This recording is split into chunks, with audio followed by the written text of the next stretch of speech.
Hello everyone, welcome to my YouTube channel Sanju Kumar NEET preparation. कैसे हैं आप लोग? आई होप कि सभी ठीक होंगे। आपने प्रीवियस लेक्चर देखा ही होगा। मैंने सेल के फर्स्ट चैप्टर में बनाया हुआ है the cell unit of life. तो आपको आई होप कि आपको वो वीडियो पसंद आई होगी, but I am sorry for that video because उस वीडियो में थोड़ा आवाज़ धीमी थी। बट ट्राई करूँगा कि इस वीडियो में मतलब कि थोड़ा साउंड की प्रॉब्लम ना हो फिर भी।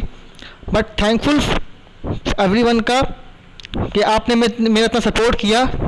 चलते हैं आज नेक्स्ट चैप्टर की ओर। और आज हम बायोमोलिक्यूल के कुछ मोस्ट एक्सपेक्टेड क्वेश्चंस करेंगे जो नीट में आ सकते हैं। मैं चाहूँगा कि आप फिर से इस बार हमारा सहयोग करें और वीडियो को लाइक और सब्सक्राइब करना ना भूलें, ठीक है? तो चलते हैं नेक्स्ट। आप फर्स्ट क्वेश्चन आपके सामने आता हुआ चैनल में देखिए अपने स्क्रीन पर। फर्स्ट क्वेश्चन है आप हमारे सामने, the enormous diversity of protein molecules is due mainly to the diversity of. Option A, amino groups on the amino acid. Option 2, R groups on the amino acid. And option 3, amino acid sequences with the protein molecule. Option D, peptide bonds. Try करिए इस question को solve करने के लिए। चलिए मैं बताता हूँ। इस क्वेश्चन का आंसर होगा ऑप्शन नंबर सी।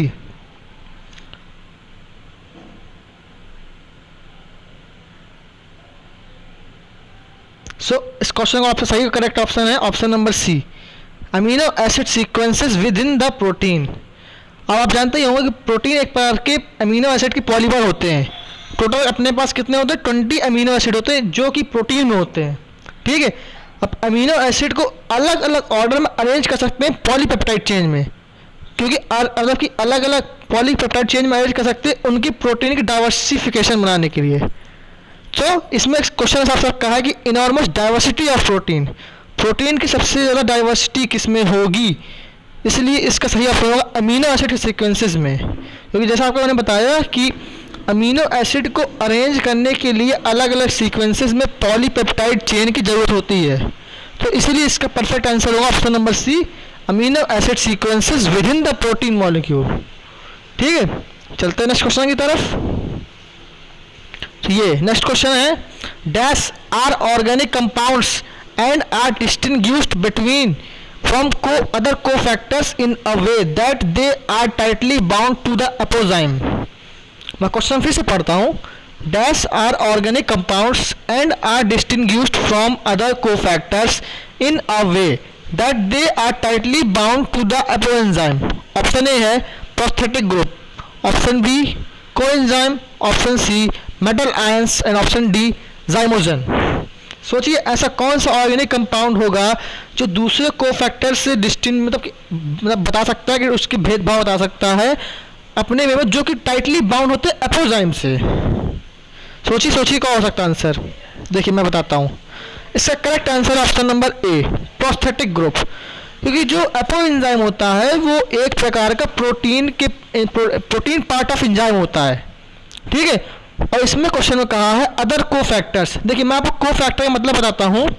कोफैक्टर का मेन मतलब होता है कि नॉन प्रोटीन पार्ट, और एपोएंजाइम का यहाँ पर मेन मतलब है कि जो प्रोटीन पार्ट ऑफ एंजाइम से अटैच हो, ठीक है?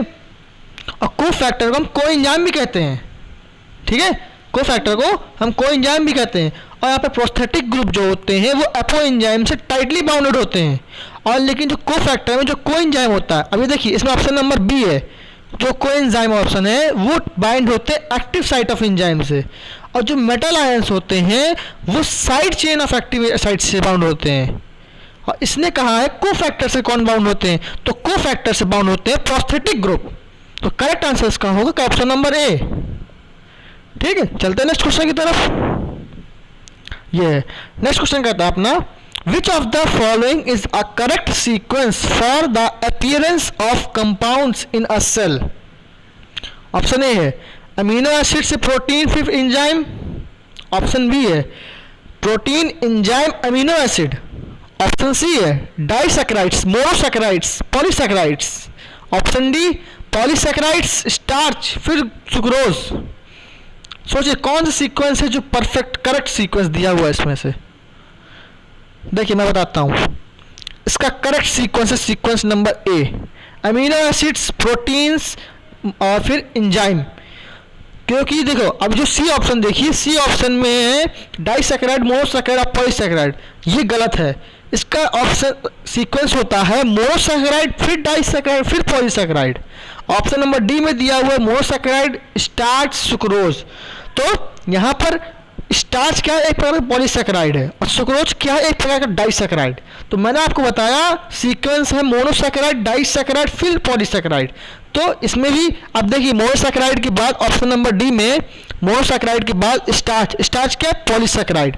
तो मोनोसैकेराइड के बाद पॉलीसैकेराइड आ रहा है, तो ऑप्शन नंबर डी भी गलत होगा यहाँ पर, ऑप्शन नंबर सी भी गलत होगा और ऑप्शन नंबर बी भी गलत होगा। तो करेक्ट ऑप्शन होगा ऑप्शन नंबर ए, अमीनो एसिड, प्रोटीन, फिर एंजाइम। आया समझ में? चलते हैं नेक्स्ट क्वेश्चन की तरफ। अब अपना अगला क्वेश्चन है the concept that explain how large quantity of substrate is acted upon by a small concentration of enzyme. मैं क्वेश्चन फिर से पढ़ता हूं एक बार। The concept that explain how the large quantity of substrate is acted upon by a small concentration of enzyme. ऐसी कौन सी theory है जो इस क्वेश्चन में फिट बैठती है, आप खुद बताइए। देखिए मैं बताता हूं, इसका correct option option number D, coenzyme theory fit नहीं बैठती, ना कि एंजाइम कोलिजन थ्योरी होती है, ना इंडोज फिट थ्योरी होती है। इसका करेक्ट ऑप्शन है लॉक एंड की थ्योरी, जो कि किसने प्रपोज की थी, एमिल फिशर ने। भले ही इसका मतलब कि साइंटिस्ट का नेम एनसीईआरटी में नहीं दिया हुआ है, फिर मैं आपको बता दूं इसको प्रपोज की थी एमिल फिशर ने। ठीक है, उसने मैकेनिज्म ऑफ एंजाइम एक्शन समझाया था मेन इससे, जिसमें से कि लॉक है जो वो यहाँ पर लॉक एंजाइम की तरह काम कर रहा है, और की है की काम कर रहा है सबस्ट्रेट की तरह। तो की लॉक में फिक्स होगा। आपने देखा होगा अपने घर में ही, जो ताला चाबी देखा होगा ना, लॉक एंड की, उसी तरह इसमें भी एंजाइम फिक्स होता है अपने सबस्ट्रेट में। ठीक है, आया समझ में? चलते हैं नेक्स्ट क्वेश्चन की तरफ। अगला क्वेश्चन में कह रहा है हम लोगों को the component present in both nucleotides and nucleosides is. ऐसा कौन सा कंपोनेंट है जो न्यूक्लियोटाइड और न्यूक्लियोसाइड दोनों में प्रेजेंट होता है? ये बहुत बेहतरीन क्वेश्चन है, इसके आंसर आने के चांसेस हो सकते हैं, क्योंकि ये क्वेश्चन डिट्टो एनसीईआरटी का है। देखिए ऑप्शन ए है sugar, option B phosphate, option C nitrogenous base, option D both A and C. क्या है इसका आंसर? सबको बता देगा क्योंकि इसमें ऐसा ऑप्शन ही है। इसका correct option option number D, both A and C. देखिए इसमें शुगर और फॉस्फेट, शुगर और नाइट्रोजनस बेस, ये दोनों पाए जाते हैं। ठीक है, न्यूक्लियोटाइड चेन में जो होता है उसमें sugar, nitrogenous base and phosphoric acid पाया जाता है, ना कि फॉस्फेट। और न्यूक्लियोसाइड चेन में शुगर और नाइट्रोजनस बेस बस पाए जाते हैं, और फॉस्फेट नहीं पाया जाता। तो ठीक, करेक्ट ऑप्शन होगा इसका ऑप्शन नंबर डी। चलते हैं नेक्स्ट क्वेश्चन की तरफ। अगले क्वेश्चन में कह रहा है cellulose is a polymer of. किसका पॉलीमर है? ए में दिया हुआ अल्फा ग्लूकोज, बी में अल्फा फ्रुक्टोज, सी में बीटा ग्लूकोज एंड डी में बीटा फ्रुक्टोज। इसका करेक्ट ऑप्शन है option number C, beta glucose. Cellulose एक प्रकार का अनब्राउन्ड होमोपॉलीसैकेराइड होता है बीटा ग्लूकोज का। मैं फिर से बताता हूं, सेल्यूलोज एक प्रकार का अनब्रांच्ड होमोपॉलीसैकेराइड होता है बीटा ग्लूकोज का। ठीक है, और जो ग्लूकोज के मोनोमर होते हैं वो लिंक्ड होते आपस में बीटा 1,4 लिंकेज से। नहीं समझ में आया? मैं फिर से बता रहा हूं, सेल्यूलोज एक प्रकार का अनब्रांच्ड होमोपॉलीसैकेराइड होता है बीटा ग्लूकोज का। ठीक है, और जो ग्लूकोज के मोनोमर होते हैं वो आपस में लिंक होते हैं बीटा 1,4 लिंकेज से। ठीक है, इसका correct option option number C है। चलते नेक्स्ट क्वेश्चन की तरफ। अब इस क्वेश्चन में हमसे पूछा रॉन्ग स्टेटमेंट कौन सा है, तो ऑप्शन पढ़ते हैं हम लोग। ऑप्शन ए दिया हुआ है अपन को, the building blocks of lipids are amino acid. Option B में दिया हुआ है majority of enzymes contain a non protein part called the prosthetic group. Option C दिया हो the thylakoids are arranged one above the other like a stack of coins forming a granum. Option C दिया हुआ है crossing overs occur at pachytene stage of meiosis one. सोचिए इसका correct option क्या हो सकता है। इसमें रॉन्ग ढूंढना, रॉन्ग ढूंढी, रॉन्ग क्या है इसका आंसर। देखिए मैं बताता हूँ, इसका wrong answer option number A, building blocks of lipids are amino acid. ये रॉन्ग है, क्योंकि building blocks of amino acid ना कि लिपिड होते हैं, वो प्रोटीन एंड एंजाइम होते हैं। वो प्रोटीन एंड एंजाइम होते हैं building blocks of amino acid, lipids नहीं होते। ठीक है, आ समझ में। और बाकी जो ऑप्शन दिया अपन लोगों को, majority of enzyme contain a non protein part called prosthetic group, और ऑप्शन बी नंबर सही है ये पूरी तरह। ऑप्शन सी दिया हुआ the thylakoids are arranged one above the other like a stack of coins forming a granum, ये भी सही है क्योंकि स्टैक के फॉर्म में अरेंज होते हैं। ऑप्शन डी दिया हुआ crossing over at pachytene stage of meiosis one, ये भी बिल्कुल परफेक्ट सही है। ठीक है, तो करेक्ट इसका रॉन्ग स्टेटमेंट कौन सा, फर्स्ट वाला। चलते हैं नेक्स्ट क्वेश्चन की तरफ। ये है अगला क्वेश्चन। अगला क्वेश्चन अपन को दिया हुआ है, इसे क्वेश्चन पढ़िए। Which of following statement regarding enzyme inhibition is incorrect. कौन सा एंजाइम इनहिबिशन के रिगार्डिंग गलत सही है, इसमें अपन को करेक्ट ढूंढना है। क्योंकि मैं बता दूं, आप पेपर देते समय इस चीज़ का जरूर ध्यान दीजिएगा कि क्वेश्चन में करेक्ट पूछा है कि इनकरेक्ट पूछा है, कि ट्रू पूछा है कि फॉल्स पूछा है, कि रॉन्ग पूछा है कि राइट पूछा है। क्योंकि हम लोग क्वेश्चन तो सही समझते हैं, लेकिन ये चीज़ ध्यान नहीं देते हैं कि उसमें ट्रू पूछा है कि राइट पूछा है, और इसी में हम लोगों की छोटी छोटी मिस्टेक हो जाती हैं। और नीट के पेपर में यही छोटी छोटी मिस्टेक्स हम लोगों को बहुत भारी पड़ती हैं। तो पेपर देते समय ये रॉन्ग और राइट वाला डिफरेंस ध्यान जरूर रखिए, क्योंकि प्रेजेंस ऑफ माइंड उस समय बहुत जरूरी होता है सबका। तो इस क्वेश्चन के ऑप्शन पढ़ते हैं। Non competitive inhibition of an enzyme can be overcome by adding large amount of substrate. Option B दिया हुआ है competitive inhibition is seen when substrate competes with an enzyme for binding site. Option C दिया हुआ है competitive inhibition is seen when the substrate and the inhibitor compete for an active site।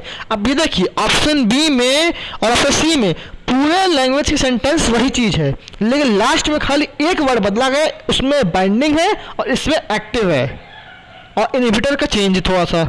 Option D दिया हुआ non competitive inhibitor often bind to the enzyme irreversibly. So सोचिए इसका correct option क्या हो सकता है। देखिए मैं बताता हूँ इसका करेक्ट ऑप्शन क्या है। करेक्ट ऑप्शन है इसका option number C, competitive inhibition is seen when the substrate and the inhibitor compete with for an active site. ये करेक्ट है, ठीक है, क्योंकि ये कॉम्पीट एक्टिव साइट के लिए इसलिए करता है ड्यू टू सिमिलर स्ट्रक्चर के कारण ये कॉम्पीट करता है, और बाकी स्टेटमेंट क्या है, रॉन्ग है। ठीक है, चलते हैं नेक्स्ट क्वेश्चन की तरफ। अब ये देखिए कितना बढ़िया क्वेश्चन, साफ साफ डायग्राम दिया, फुल टू फुल एनसीईआरटी में यही क्लियर डायग्राम बना है। आप आराम से स्टार्ट के 2 पेज छोड़ के फिर ये पन्ने में देखिए, साफ साफ ये डायग्राम बने हुए हैं। अब इसमें पूछा है कि आइडेंटिफाई करना है करेक्ट स्ट्रक्चर ऑफ शुगर्स। ठीक है, ऑप्शन देखिए, ऑप्शन ए में दिया हुआ है, ए में दिया ग्लूकोज, बी में दिया राइबोस, ऑप्शन बी में ए में डीऑक्सीराइबोस, बी में ग्लूकोज, ऑप्शन सी में ए में ग्लूकोज, बी में फ्रक्टोज, ऑप्शन डी में ए में राइबोस और बी में फ्रक्टोज। सोचिए इसका करेक्ट ऑप्शन क्या होगा, इसका ट्राई करिए, क्योंकि ये फुल टू फुल एनसीईआरटी का ही क्वेश्चन है, इसको गलत करने की मत करिएगा। देखिए बताता हूं मैं, इसका correct option option number B, D. ये जो ऑप्शन है डायग्राम बना हुआ है ये डीऑक्सीराइबोस का है, और जो बी है वो ग्लूकोज का डायग्राम है। इसको आप एनसीईआरटी में देखिए कि साफ साफ डायग्राम बना हुआ है। आपको ये डायग्राम दिमाग में रख के जाने होंगे पेपर टाइम, क्योंकि आपको ये चीज़ आप वहाँ पर ध्यान नहीं रख पाएंगे कि अगर आपने इस डायग्राम्स को दिमाग में रखे तो ही आप क्वेश्चन को सॉल्व कर पाएंगे, नहीं तो फिर आपको ये क्वेश्चन छोड़ने पड़ेंगे, या तो फिर आपका गलत होगा। दोनों में से कोई एक ऑप्शन ही होगा। ठीक है, चलते हैं नेक्स्ट क्वेश्चन की तरफ।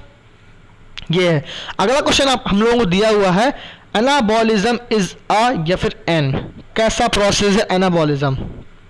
Option A endogenic process, option B exogenic exergonic process, sorry exergonic process, option C bidirectional process, option D destructive process. क्या हो सकता है इसका आंसर? सॉरी, इसका आंसर हो सकता है ऑप्शन नंबर ए एंडरगोनिक प्रोसेस। ये एनाबॉलिज्म प्रोसेस जो होती है ये एक प्रकार की आप कह सकते हो कि एडिशन या फिर कह सकते हो synthesis of complex molecule from simple molecule. ठीक है, मतलब कि जो सिंपल मॉलिक्यूल से कॉम्प्लेक्स मॉलिक्यूल को सिंपल मॉलिक्यूल से कॉम्प्लेक्स मॉलिक्यूल को सिंथेसिस करना या फिर एडिशन करना। जैसे मान लीजिए दो मॉलिक्यूल्स दिए हुए हैं, दोनों को आपस में जोड़ देना या फिर अब इसी तरह की प्रोसेस रही है, क्योंकि अब देखिए कोई भी प्रोसेस में जब कोई जोड़ेंगे या फिर उसको सिंथेसिस करेंगे तो उसमें एनर्जी लगती है, और एनर्जी लगने का मतलब एंडो मतलब कि अंदर को एनर्जी लग रही है, तो एंडरगोनिक प्रोसेस हुई है। और कैटाबॉलिज्म एक प्रकार की प्रोसेस होती है जिसमें ब्रेकडाउन होता है। आप जानते ही हैं जब भी कोई भी चीज़ में ब्रेकडाउन होता है तो उसमें हमेशा एनर्जी रिलीज होती है। ठीक है, आप इसको न्यूक्लियर फिजन और न्यूक्लियर फ्यूजन की तरफ से समझ सकते हैं।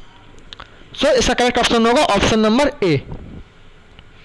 अगला क्वेश्चन दिया हुआ हम लोगों को, the elementary sulphur is present in, elementary sulphur किस में प्रेजेंट होगा?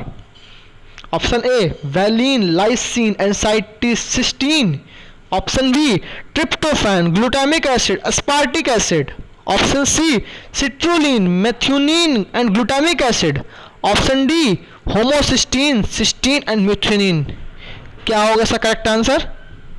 सॉरी, इसका करेक्ट आंसर होगा, बताइए बताइए, option number D homocysteine, cysteine and methionine. वो इसलिए क्योंकि ये सारे नॉन प्रोटीन अमीनो एसिड्स हैं। ठीक है, ये सारे नॉन प्रोटीन अमीनो एसिड्स हैं, इसलिए ये एलिमेंट्री सल्फर में प्रेजेंट होते हैं। इसका correct option option number D. चलते हैं नेक्स्ट क्वेश्चन की तरफ। अपना नेक्स्ट क्वेश्चन है, according to the double helix model the backbone of DNA is formed by, किसके द्वारा फॉर्म्ड है? साफ साफ एनसीईआरटी में दिया हुआ ये लाइन। ये ऑप्शन ए दिया है sugar and phosphate, option B sugar and nitrogen base, option C nitrogen base sugar phosphate, option D phosphate and nitrogen base. इसका correct option option number A sugar and phosphate का backbone of DNA formed होता है। ठीक है, जो कि कैसा होता है? कोवैलेंट बॉन्ड होता है उसके बीच में 5 फॉस्फेट ग्रुप के और एक न्यूक्लियोटाइड जो कि क्या होता है 3OH ग्रुप में प्रेजेंट होता है। समझ में? मैं फिर से बताता हूँ इसको, एक प्रकार का कोवैलेंट बॉन्ड होता है किसके बीच में? 5 फॉस्फेट ग्रुप और एक न्यूक्लियोटाइड के बीच में।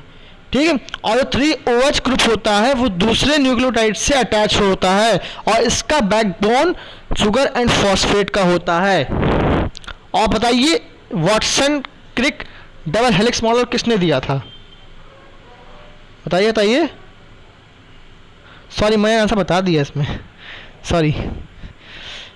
अगला क्वेश्चन अपने को दिया हुआ है, triglyceride are fatty acid esters of glycerol which are formed by the esterification of dash molecule of fatty acid with dash molecule of glycerol. Option A 1 2, option B 1 3, option C 3 1, option D 2 1। क्या होगा इसका answer? इसका answer होगा option number सी 3 1। देखिए इसने दिया हुआ triglyceride are fatty acid and esters of glycerol which are formed by the esterification of 3 molecule of fatty acid. मतलब फैटी एसिड के कितने मॉलिक्यूल होंगे? 3 मॉलिक्यूल होंगे और ग्लिसरॉल के 1 मॉलिक्यूल होगा। ठीक है, मैं आपको एक बात बता दूं, इसमें जो 3 मॉलिक्यूल ऑफ फैटी एसिड दिया हुआ है वो 3 मॉलिक्यूल एक प्रकार का हाइड्रोक्सिल ग्रुप होता है। ठीक है, चलते हैं नेक्स्ट क्वेश्चन की तरफ।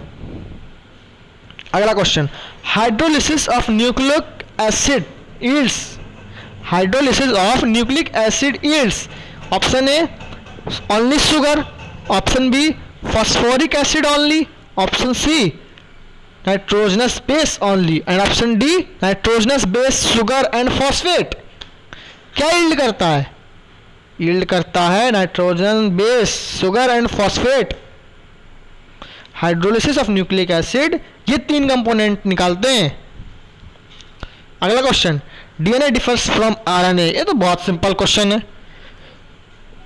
ए, in the nature of sugar alone, option B in the nature of purines alone, option C in the nature of sugars and pyrimidines, and option D none of these. क्या होगा इसका answer? इसका answer होगा in the nature of sugar and pyrimidines। अभी पीछे बताया था आपको मैंने शुगर और pyrimidines में डिफरेंस, कि कौन से किसके होंगे, कौन से किसके नहीं होंगे। ध्यान हो तो न्यूक्लियोटाइड और न्यूक्लियोसाइड में। चलिए हटाइए, आगे बढ़ते हैं। Strands of DNA are bonded by, किससे बॉन्डेड होते हैं? बताइए बताइए बताइए। A hydrogen, B carbon, C oxygen, D nitrogen. A है आंसर इसका, हाइड्रोजन। ध्यान हो तो पढ़ा होगा आपने, डबल बॉन्ड होते हैं एडेनिन और थाइमिन के बीच में, और ट्रिपल बॉन्ड होते हैं साइटोसिन और गुआनिन के बीच में। तो वही तो आंसर हुआ, हाइड्रोजन बॉन्ड प्रेजेंट हुए। अगला question, in DNA molecule which of the following base pair is present, कौन सा बेस पेयर प्रेजेंट होता है? बताइए इसका आंसर। इसका आंसर होगा एडेनिन एंड थाइमिन। एडेनिन और थाइमिन प्रेजेंट होता है। ये बेस पेयर वाला क्वेश्चन किसके उस हिसाब से? ये बेस पेयर वाला क्वेश्चन है चारगाफ रूल के उससे, ठीक है। क्योंकि pyrimidine जो डीएनए पाया जाता है उसमें थाइमिन और साइटोसिन होता है, और जो प्यूरिन डीएनए पाया जाता है उसमें एडेनिन और गुआनिन होता है। ध्यान हो तो, क्योंकि आगे मैंने पिछले क्वेश्चन में बताया कि हाइड्रोजन बॉन्डिंग जो होती है एडेनिन और थाइमिन के बीच में डबल हाइड्रोजन बॉन्ड होता है, और जो ट्रिपल हाइड्रोजन बॉन्ड होता है वो साइटोसिन और गुआनिन के बीच में होता है। और इसने कहा है बेस पेयर, तो एडेनिन और थाइमिन बेस पेयर इसका करेक्ट आंसर है। ठीक है, चलते हैं अगले क्वेश्चन की तरफ।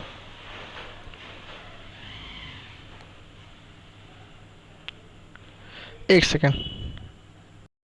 सो अपने को क्वेश्चन दिया हुआ है, among the following food items which one has the highest amount of carbohydrate, किसमें सबसे ज्यादा अमाउंट में कार्बोहाइड्रेट होगा? देखिए, option A apple, option B banana, option C cabbage, option D pea. इसका करेक्ट ऑप्शन होगा ऑप्शन नंबर बी, बनाना। क्योंकि pea में होता है, पी में प्रोटीन पाया जाता है, और कैबेज में शुगर, और एप्पल में वाटर एंड शुगर। ठीक है, चलते नेक्स्ट क्वेश्चन की तरफ। Non protein part of an enzyme is known as, क्या कहलाता है? बताइए क्या कहलाता है नॉन प्रोटीन पार्ट? ए में दिया हुआ ऑप्शन होलो एंजाइम, बी में ऑप्शन दिया हुआ है apoenzyme, option number C coenzyme, option number D all of the above. ये ध्यान रखिए कि भले ही अगर all of these, all the above ऐसे क्वेश्चन दिए हुए हैं तो ये मत सोचिए कि हमेशा all the above, all of these ही क्वेश्चन का आंसर सही होगा, क्योंकि बहुत सारे लोग यही गलती करते हैं। देखिए, इसका करेक्ट ऑप्शन होगा option number C coenzyme. Coenzyme एक प्रकार का लूजली अटैच्ड होता है, ये नॉन प्रोटीन पार्ट होता है, एंजाइम से लूजली अटैच्ड होता है, कॉम्प्लेक्स नॉन प्रोटीन पार्ट होता है ये, और इसका लो मॉलिक्यूल वेट होता है, थर्मोस्टेबल भी नहीं होता, ये ऑर्गेनिक ग्रुप्स कैटेगरी में आता है। ये आपको इतनी प्रकार की प्रॉपर्टीज बता दी मैंने कोएंजाइम की, फिर से बता देना एक बार। लूजली अटैच्ड होता है ये, कॉम्प्लेक्स नॉन प्रोटीन पार्ट होता है, लो मॉलिक्यूल वेट होता है इसका, थर्मोस्टेबल होता है, और ऑर्गेनिक ग्रुप्स में पाया जाता है। ठीक है, चलते हैं नेक्स्ट क्वेश्चन की तरफ। अगला क्वेश्चन अब हम लोगों को दिया हुआ है, एन एंजाइम एक्ट एज, कैसे एक्ट करेगा? A reducing the energy of activation, B increasing the energy of activation, C decreasing the pH, D increasing the pH. क्या होगा इसका करेक्ट आंसर? इसका करेक्ट आंसर होगा option number A, reducing the energy of activation. Enzyme एक प्रकार का energy को reduce ही करता है, इंक्रीज नहीं करता। ठीक है, नेक्स्ट क्वेश्चन दिया है, the enzyme activity can be completely stopped bye, किससे रुक सकती? सोचिए इसका क्वेश्चन आंसर। ए में ऑप्शन दिया हुआ है removing its product as fast as its is formed. Option number B doubling its concentration. Option C decreasing its concentration. Option D blocking its active site. क्या होगा इसका करेक्ट आंसर? इसका correct answer होगा option number D blocking its active site. जब हम उसकी active site को block कर देंगे तो एंजाइम की एक्टिविटी कंप्लीटली स्टॉप हो जाएगी, क्योंकि एक्टिव साइट एक प्रकार का पॉकेट की तरह होता है जो कि सबस्ट्रेट में फिट हो जाता है, ठीक है। और जो एंजाइम जो कैटलाइज करता है reaction at the higher rate through their active site. यदि हम एंजाइम को एक्टिविटी को रोकना है तो उसकी एक्टिव साइट को ही सबसे पहले ब्लॉक करना होगा, तभी एंजाइम की एक्टिविटी पूरी तरह से कंप्लीटली स्टॉप हो जाएगी, ठीक है। Next question, term EC is used for. किसके लिए टर्म एज यूज्ड किया गया है? Option number A classification of enzyme. Option B enzyme with special function. Option C nomenclature of enzyme. Option D all of the above. देखिए फिर इसमें all of the above question option आ गया, लेकिन इसका ऑल ऑफ द अबव सही नहीं है। क्या होगा इसका करेक्ट आंसर?